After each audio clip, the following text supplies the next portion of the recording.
ગુજરાત સરકારના આ કર્મચારીઓ માટે મોટા ખુશીના સમાચાર સામે આવ્યા છે.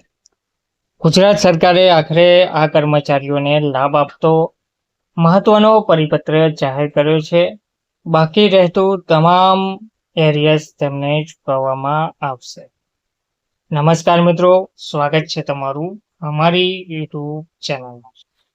મિત્રો, સરકારી કર્મચારીઓને તારીખ 1/7/2022 થી તારીખ 1/1/2024 સુધી મોંઘવારી ભથ્થાના દરમાં વધારો તથા તારીખ 1/7/2021 થી તારીખ 1/1/2024 સુધી મોંઘવારી ભથ્થાનું એરિયર્સ આપવા બાબતે ગુજરાત સરકારના નાણાં વિભાગ દ્વારા મહત્વનો પરિપત્ર જાહેર કરવામાં આવ્યો છે. વિગતવાર ઠરાવ જોઈએ તો રાજ્ય સરકારના કર્મચારીઓને તારીખ 1/1/2024-2006 અસરથી ગુજરાત રાજ્ય સેવા પગાર સુધારણા નિયમો 2009 લાગુ પાડવામાં આવતા નવા પગાર ધોરણો ઉપર તારીખ 1/1/2006 થી મળવાપાત્ર મોંઘવારી ભથ્થાના નવા દરો અને તે દરોમાં વખત વધારો મંજૂર કરવામાં આવેલ છે. પરંતુ જે અધિકારી કર્મચારીઓને ગુજરાત રાજ્ય સેવા પગાર સુધારણા નિયમો 2009 અનુસારના પગાર ધોરણો લાગુ પાડવામાં આવેલ નથી અને ગુજરાત રાજ્ય સેવા પગાર સુધારણા નિયમો 1998 હેઠળના પગાર ધોરણમાં પગાર મેળવે છે તેવા કર્મચારીઓના મોંઘવારી ભથ્થાના પર્વતમાન દરોમાં છેલ્લે વંચાણે લીધેલ 4 પન્ના નાણાં વિભાગના તારીખ 16/10/2024 ઠરાવ મુજબ હાલમાં 5મા પગાર પંચ મુજબ પગાર મેળવતા રાજ્ય સરકારના કર્મચારીઓને તારીખ 1/10/2024 થી 381% ધોરણે મોંઘવારી ભથ્થું ચૂકવવામાં આવી રહ્યું છે. તો ભારત સરકારના વંચાણે લીધેલ 2 પન્ના તારીખ 13/8/2021 ઓફિસ મેમોરેન્ડમને ધ્યાને લઈ વંચાણે લીધેલ 3 પન્ના ગુજરાત સરકારના તારીખ 10/11/2023 સરકારી ઠરાવથી ગુજરાત રાજ્ય સેવા પગાર સુધારણા નિયમો 1998 હેઠળના પગાર ધોરણમાં પગાર મેળવતા કર્મચારીઓ અધિકારીઓના કિસ્સામાં તારીખ 1/7/2021 અસરથી કોરોના મહામારીના કારણે ફ્રીઝ કરેલ મોંઘવારી ભથ્થું રિલીઝ કરી મોંઘવારી ભથ્થાના દરોમાં 312% થી વધારો કરી 356% કરવામાં આવેલ હતો, જે તારીખ 1/11/2023 થી ચૂકવવામાં આવે છે. વધુમાં આ ઠરાવમાં તારીખ 1/7/2021 થી તારીખ 31/10/2023 સુધીના સમયગાળાના તફાવતની રકમ કેટલા હપ્તામાં તેમજ કયા માસના પગારમાં ચૂકવવાની રહેશે તે અંગે અલગથી સૂચનાઓ પછીથી પ્રસિદ્ધ કરવામાં આવશે તેવો ઉલ્લેખ કરેલ હતો. વંચાણે લીધેલ ક્રમ 5 પન્ના ભારત સરકારના તારીખ 22/4/2026 ઓફિસ મેમોરેન્ડમથી કેન્દ્ર સરકારના કર્મચારીઓના કિસ્સામાં હાલમાં ચૂકવવામાં આવતા મોંઘવારી ભથ્થાના દર 474% તારીખ 1/1/2026 અસરથી 9% વધારો કરી 483% દર નક્કી કરવામાં આવેલ છે. જે મુજબ ગુજરાત રાજ્ય સેવા પગાર સુધારણા નિયમો 1998 હેઠળના પગાર ધોરણમાં પગાર મેળવતા કર્મચારીઓ અધિકારીઓના કિસ્સામાં તારીખ 1/7/2022 અસરથી 381% થી તારીખ 1/1/2024 સુધીનો મોંઘવારી ભથ્થાનો વધારો 443% સુધી આપવા તથા તારીખ 1/7/2021 થી તારીખ 1/1/2024 સુધી 356% થી 343% સુધીનું કુલ 87% મોંઘવારી ભથ્થાનું એરિયર્સ આપવા અંગેની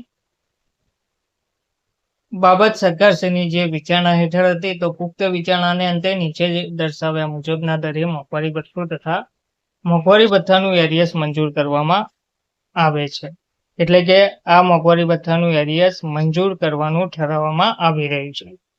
તો મોંઘવારી ભથ્થાનો જે માસિક દર છે ચૂકવવા પાત્ર તારીખ 1/7/2022 થી ચૂકવવા પાત્ર માસિક મોંઘવારી ભથ્થાનો જે વધારો છે તે છે 396%, 1/1/2023 થી 412%, 1/7/2023 થી 427% અને 1/1/2024 થી 443%. તો ટોટલ જોઈએ તો લગભગ 9%નો વધારો કરવામાં આવ્યો છે.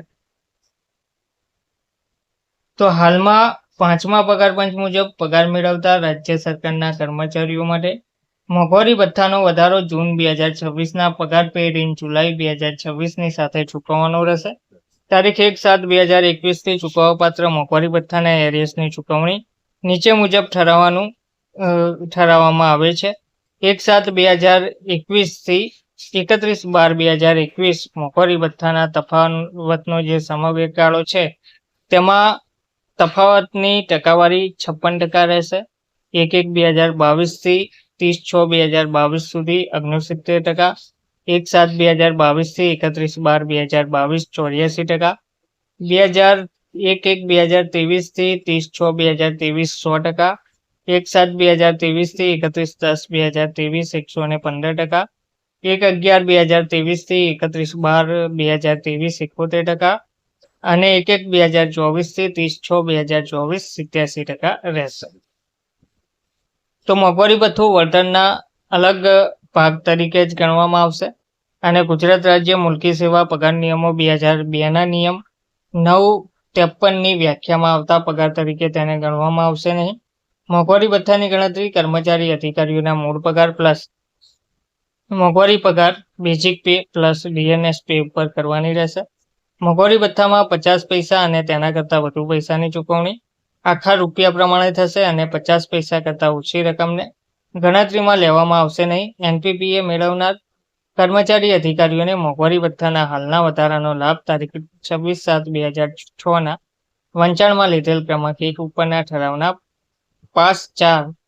પારા 4માં કરાયેલ ગણતરી મુજબ મળવાપાત્ર થશે. ઠરાવની અન્ય શરતો યથાવત રહેશે. આ હુકમો જેમના પ્રોવિડન્ટ ફંડ ખાતા રાજ્ય સરકાર હસ્તક છે તેવા રાજ્ય સરકારના તમામ કર્મચારીઓ, પંચાયત કર્મચારીઓ, માધ્યમિક અને ઉચ્ચતર માધ્યમિક શાળાઓના શૈક્ષણિક અને બિનશૈક્ષણિક કર્મચારી વર્ગ, સહાયક, અનુદાન લેતી બિન સરકારી શાળાઓના તમામ કર્મચારીઓને આ લાગુ પડશે તેવું જણાવવામાં આવ્યું છે. તો પ્રસ્તુત ઠરાવનો લાભ ઉચિત ફેરફાર સાથે પ્રાથમિક શિક્ષકો અને પંચાયતમાં પ્રતિનિયુક્તિ ઉપરના અથવા બદલી પામેલ વ્યક્તિઓને, કામ પૂરતા મહેકમના કર્મચારીઓને તેમજ પંચાયતો, સ્થાનિક સંસ્થાઓ, બોર્ડ, નિગમ, નગરપાલિકાઓ, અનુદાનિત સંસ્થાઓના કર્મચારીઓને અને બિનસરકારી માધ્યમિક શાળાઓના શિક્ષકોને તથા કર્મચારીઓને તેમજ સહાયક અનુદાન લેતી સંસ્થાઓને મળવાપાત્ર થશે. આ રીતે મંજૂર કરેલ મોંઘવારી ભથ્થાના તફાવતનો હિસ્સો રાજ્ય સરકારના સમકક્ષ કર્મચારીઓને મળવાપાત્ર હિસ્સા કરતાં વધારે ના થવો જોઈએ. આ હુકમો હેઠળ ચૂકવવાપાત્ર થતા મોંઘવારી ભથ્થાના તફાવતની રકમ ચૂકવવાની રહેશે, પરંતુ પ્રસ્તુત ઠરાવનો લાભ આપવા માટે જે તે સંસ્થા, નગરપાલિકા, નિગમ વગેરેએ પોતાની નાણાકીય પરિસ્થિતિ ધ્યાને લઈ સ્વૈચ્છિક નિર્ણય લેવાનો રહેશે. આ વધારાના ખર્ચ માટે સરકાર દ્વારા કોઈપણ સંસ્થાને કોઈપણ પ્રકારની વધારાની ગ્રાન્ટ આપવામાં આવશે નહીં. તો ગુજરાતના રાજ્યપાલશ્રીના હુકમથી અને તેમના નામે નાણાં વિભાગ દ્વારા મોંઘવારી ભથ્થાના દરમાં વધારો તથા મોંઘવારી ભથ્થાનું બાકી રહેતું એરિયસ આપવા બાબતે 5મા પગાર પંચના સંદર્ભે આ ઠરાવ મંજૂર કરવામાં આવ્યો છે. ધન્યવાદ.